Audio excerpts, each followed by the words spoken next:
नमस्कार, मैं हूं प्रशांत कपूर और आप देख रहे हैं मनी 9 झटपट। बढ़ती महंगाई की आफत जब सिर पर आ गई तो आखिरकार सरकार की नींद भी टूट ही गई और शनिवार को केंद्र सरकार ने एक बड़ा फैसला किया। पेट्रोल डीजल पर एक्साइज ड्यूटी को घटा दिया गया है। पेट्रोल पर एक्साइज ड्यूटी में 8 रुपए प्रति लीटर और डीजल पर 6 रुपए प्रति लीटर की कटौती की गई है। यानी आम लोगों को सबसे ज्यादा परेशान करने वाली ईंधन की महंगाई से बड़ी राहत सरकार ने दे दी है। इतना ही नहीं, गरीबों के लिए सरकार ने उज्ज्वला योजना के तहत मिलने वाले सिलेंडरों पर 200 रुपए प्रति सिलेंडर की सब्सिडी भी देने का ऐलान किया है। यह सब्सिडी 12 सिलेंडरों पर मिलेगी। देश में उज्ज्वला योजना के 9 करोड़ से ज्यादा लाभार्थी हैं, यानी सीधे 9 करोड़ से ज्यादा परिवारों को महंगाई से बड़ी राहत मिलने वाली है। अब आते हैं शनिवार को ही केंद्र के किए गए एक और बड़े ऐलान पर।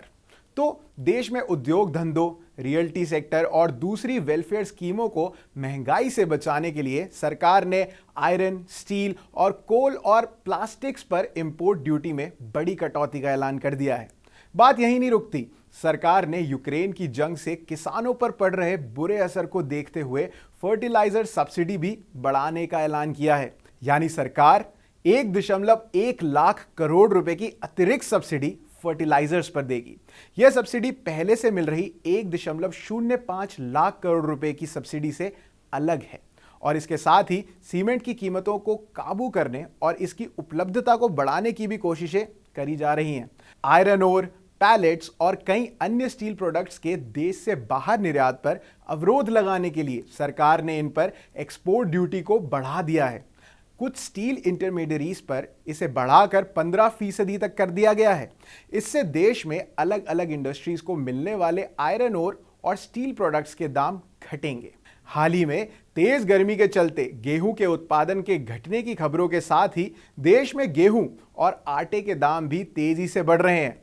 अचानक पैदा हुए इस हालात में सरकार को गेहूं के एक्सपोर्ट पर पिछले हफ्ते बैन लगाने का ऐलान करना पड़ा था। शनिवार के ऐलानों के साथ अगर सरकार के पूरे एक्शन को देखा जाए तो कोशिश ये दिखाई दे रही थी कि सरकार किसी भी कीमत पर देश में महंगाई को घटाने की जंग में लग गई है। दरअसल पिछले हफ्ते आए होलसेल महंगाई के आंकड़ों ने सरकार की नींदें उड़ा दी थी।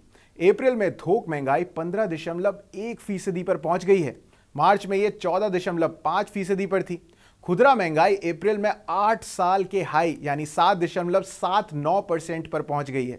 सरकार के महंगाई पर एक्शन से पहले रिजर्व बैंक ने अचानक रेपो रेट में इजाफा कर दिया। आरबीआई ने मई की शुरुआत में रेपो रेट को 0.4% बढ़ाकर 4.4% पे कर दिया है।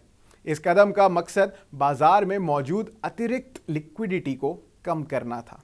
हालांकि इस कदम से कर्ज भी महंगा हो गया है और महंगाई बढ़ने की असली वजह महंगा ईंधन और खाने पीने की चीजों के दामों में आई तेजी थी। खैर, ये तो बात हुई सरकार के बड़े फैसले और महंगाई की बढ़ती मार की। अब इस पर आते हैं कि सरकार के फैसले से आपको कितनी राहत मिलने की उम्मीद है। तो पहली बात तो पेट्रोल डीजल की। सीधे तौर पर पेट्रोल के दाम 9.5 रुपए प्रति लीटर और डीजल के दाम 7 रुपए प्रति लीटर कम हो गए हैं। और क्योंकि सरकार ने ये कटौती रोड एंड इंफ्रास्ट्रक्चर सेस में की है, इससे कटौती पूरी तौर पर केंद्र सरकार के टैक्स में हुई है। यानी केंद्र के फैसले के बाद राज्य सरकारें अपने यहां भी फ्यूल पर वैट को घटा सकती है। इससे तेल के दाम और नीचे आ सकते हैं। डीजल के दाम नीचे आने से सीधा असर खाने पीने और दूसरी चीजों की महंगाई पर पड़ेगा। डीजल का इस्तेमाल बड़े तौर पर ट्रकों और लॉजिस्टिक्स में होता है। अब डीजल सस्ता होगा तो इन सब चीजों के दाम भी नीचे ही आएंगे।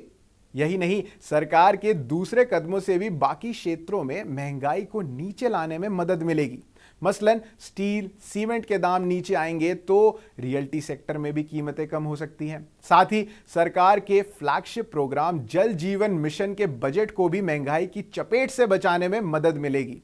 इस स्कीम के तहत सरकार हर घर तक पीने का पानी पहुंचाना चाहती है और इसमें पाइप्स, नलों जैसे सामानों में आयरन और स्टील की जरूरत पड़ती है। यही नहीं, सीमेंट सस्ता होगा तो प्रधानमंत्री आवास योजना में बनने वाले घरों का भी बजट नहीं बिगड़ेगा। तो ये तो बात हुई महंगाई पर सरकार के कदमों की और इससे आम लोगों को मिलने वाली राहत की। अब ये देख लेते हैं कि सरकार की जेब पर बोझ कितना बढ़ने वाला है। तो भाई, ऐसा है कि नवंबर 2021 और इस दफा फ्यूल पर की गई एक्साइज कटौती से सरकार खजाने को 2.2 लाख करोड़ रुपए की चोट लगने वाली है।